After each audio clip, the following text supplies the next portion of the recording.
September 8 പരിശുദ്ധ മാതാവിൻ്റെ ജനനത്തിരുന്നാൾ. ഏതു ഭാഷയായിക്കൊള്ളട്ടെ, ഏതൊരു കുഞ്ഞിൻ്റെയും ചെഞ്ചുണ്ടിൽ ആദ്യം വഴങ്ങുന്ന വാക്കുകൾ അതാതു ഭാഷയിലെ അമ്മ എന്ന പദമാണ്. എന്തു കുറവുണ്ടായാലും ഒരമ്മയ്ക്ക് തൻ കുഞ്ഞു പൊൻകുഞ്ഞു തന്നെ. ഇത് പ്രകൃതിയിലെ ഒരു അത്ഭുത പ്രതിഭാസമാണ്. ഭൗതിക ജീവിതത്തിലെന്ന പോലെ മനുഷ്യന് ദൈവം നൽകിയ ആത്മീയ മാതാവാണ് മറിയം. ഒരുപക്ഷെ ലോകം കണ്ടതിൽ ഏറ്റവും നല്ല അമ്മ മറിയമാണ്. കാരണം അമ്മയെന്ന അവളുടെ യോഗ്യത പരിശുദ്ധാത്മാവിൽ നിന്നാണ് ലഭ്യമായത്.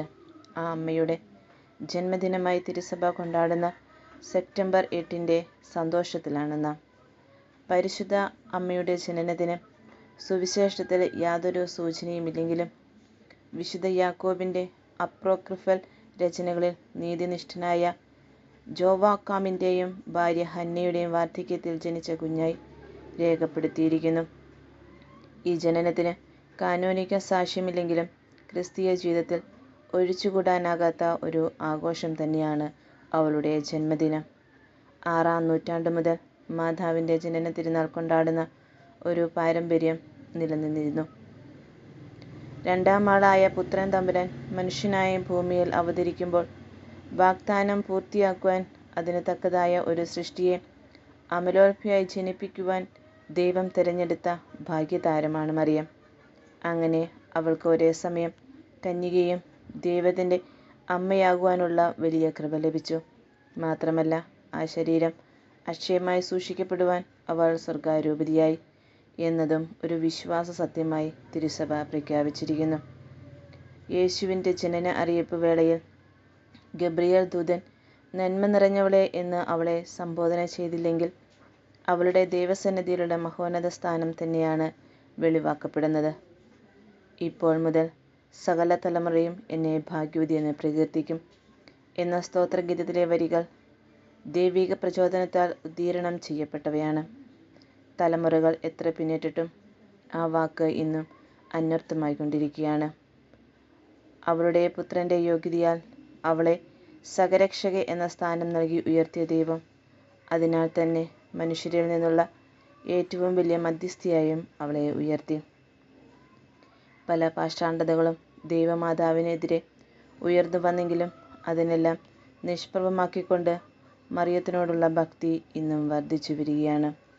മാതൃഭക്തിയെ ദൈവഭക്തിയോട് ചേർന്നു പോകാൻ ഇടയാക്കിയത് മനുഷ്യരക്ഷയ്ക്ക് വേണ്ടിയുള്ള ദൈവിക പദ്ധതിയുടെ ഭാഗം തന്നെയാണ്. എന്നാൽ മാതൃഭക്തി ഒരു വണക്കം മാത്രമാണെങ്കിലും ദൈവത്തിനടുത്ത ആരാധനയുമായി യാതൊരു സമാനതകളുമില്ലെന്നും നാം തിരിച്ചറിയണം.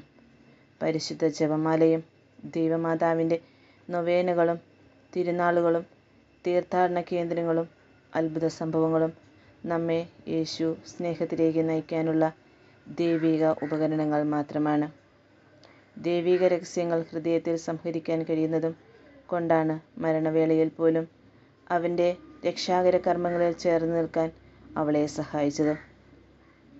മംഗളവാർത്ത മുതൽ കാനായിലെ കല്യാണ വിരുന്നിലെ ആദ്യമാധ്യസ്ഥവും പന്തക്കുസ്ത നാളിലെ അവളുടെ നേതൃത്വവുമൊക്കെ ലോകാവസാനം വരെ ദൈവം അവളെ ഭരമേൽപ്പിച്ച ഉത്തരവാദിത്തങ്ങളുടെ മുന്നോടിയാണ്.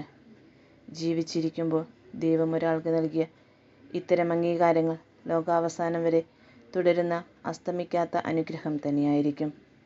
കാരണം ദൈവം മാറ്റമില്ലാത്തവനാണ്. അവൻ്റെ അനുഗ്രഹത്തിന് അന്ത്യമുണ്ടായിരിക്കുകയില്ല. മുട്ടത്തോട് ദൂരെ വലിച്ചെറിയുന്ന സ്ഥാനമല്ല ദൈവസന്നിധിയിൽ മറിയത്തിനുള്ളത്. അവളിലേക്ക് ചൊരിയപ്പെട്ട വരപ്രസാദം മുഖ്യദൂതൻ്റെ കൃപ നിറഞ്ഞവളെ എന്ന അപദാനം തിരിച്ചെടുക്കപ്പെടുവാനുള്ളതല്ല, തലമുറകളോളം ഓർമ്മിക്കപ്പെടുവാനും കീർത്തിക്കപ്പെടുവാനുമുള്ളതാണ്.